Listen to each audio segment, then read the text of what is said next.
Chapitre important maintenant qu'on va aborder avec vous, Bertrand, c'est le moment de bien écouter pour vous qui nous regardez. Quelles sont les questions qu'on se pose avant d'investir sur un tracker? Allez, les 5-6 choses vraiment essentielles à savoir avant de se lancer. Alors tout de suite, je vous arrête, excusez-moi.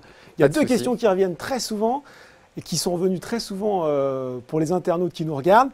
C'est est-ce que les ETF sont éligibles au PEA et qu'est-ce qui se passe pour les dividendes quand j'investis sur un ETF qui réplique des actions? Ça pourrait faire partie d'ailleurs des questions à se poser avant d'aller sélectionner un tracker.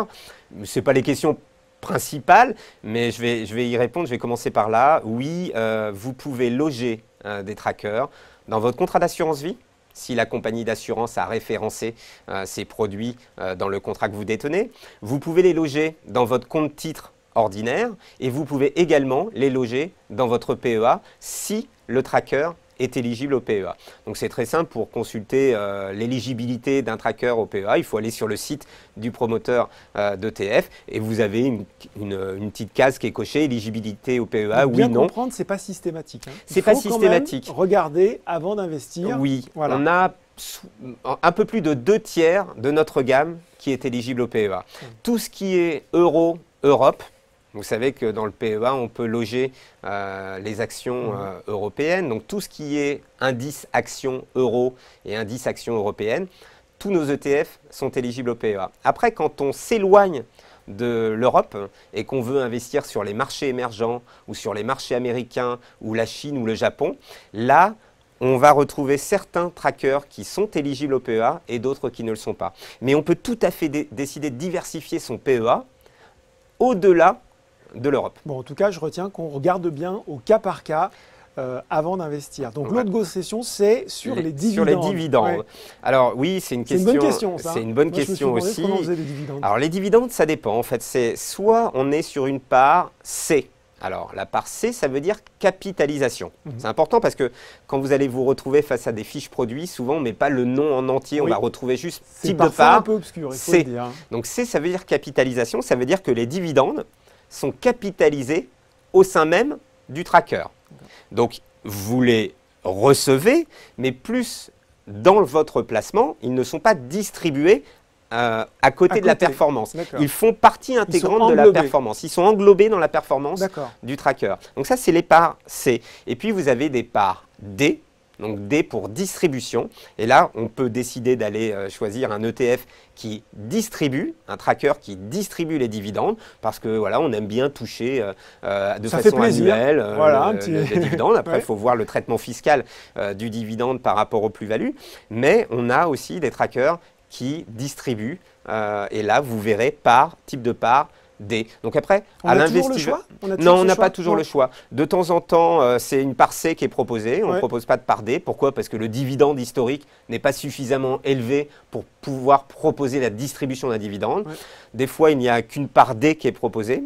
Des fois, vous avez le choix entre les deux. Bon, là aussi à regarder. Quel est l'indice le plus adapté à ma stratégie d'investissement?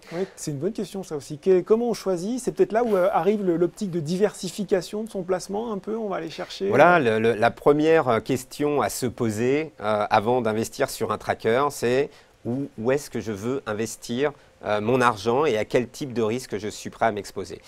Les investisseurs français historiquement sont très positionnés sur les valeurs françaises. Ont un peu développé sur les valeurs européennes grâce au PEA notamment et grâce aux conseillers bancaires qui leur conseillent de diversifier au-delà de la zone euro ou de la zone France. Mais je dirais que le premier critère, c'est de se dire, bon, finalement, cette allocation géographique, d'abord cette allocation d'actifs, est-ce que je veux investir sur des trackers obligataires? Il en existe. Ou sur des trackers actions? Donc on peut déjà décider de diversifier son PEA, son contrat d'assurance vie, entre les classes d'actifs, c'est-à-dire actions, obligations et même matières premières. On peut avoir des trackers qui répliquent des indices de matières premières. On peut aller très loin, on peut déjà raffiner rien qu'avec des trackers son allocation. Son allocation d'actifs, déjà. Ensuite, une fois qu'on a décidé quelle classe d'actifs on mettait, on s'intéresse aux zones géographiques. C'est une méthode d'entonnoir de sélection où là, on va dire, bon, les zones géographiques, qu'est-ce que je connais bien? Je connais bien la France, je connais peut-être bien l'Allemagne, je connais peut-être bien la zone euro. je sais que je ne m'expose pas à un risque de change aussi, Oui. parce que quand je reste en zone euro, j'ai pas de risque de change, j'investis en euros, je suis payé en euros et j'investis en euros. Donc je n'ai pas de risque de change. Mais il y a un intérêt à les diversifier sur les pays émergents, sur l'Inde, sur la Chine, sur le Brésil, sur les États-Unis, Oui, pourquoi sur Taïwan, enfin peu importe. On peut aller décider d'investir sur des zones géographiques en dehors de l'Union européenne. Mais attention, là, on s'expose à un risque de change, à moins qu'on aille sur un ETF qui est couvert contre le risque de change. Et ça existe aussi. Ça existe aussi. Ça existe. Bon, très Mais bien. ce n'est pas systématique non plus. Ouais, donc, encore une fois, faire très attention. Il y a quand même tout un ensemble de critères à vérifier avant d'acheter son tracker. Voilà, bah, le type de classe d'actifs, donc c'est-à-dire le type de risque auquel je m'expose, la zone géographique, donc et le type de risque de change auquel je m'expose. Est-ce que c'est un risque de change euro-yen, euro-dollar? Donc c'est pas la même chose, mais là il faut déjà avoir un niveau de connaissance plus avisé quand je veux sortir de la zone euro. Est-ce que mon placement est éligible au PEA? Si je sais que je n'ai qu'un PEA pour investir sur les trackers et que je ne vais pas utiliser mon compte titre parce qu'il y a une fiscalité qui est différente, eh bien dans ce cas-là, je vais avoir un moteur de sélection qui va être uniquement sur ceux qui sont éligibles au PEA.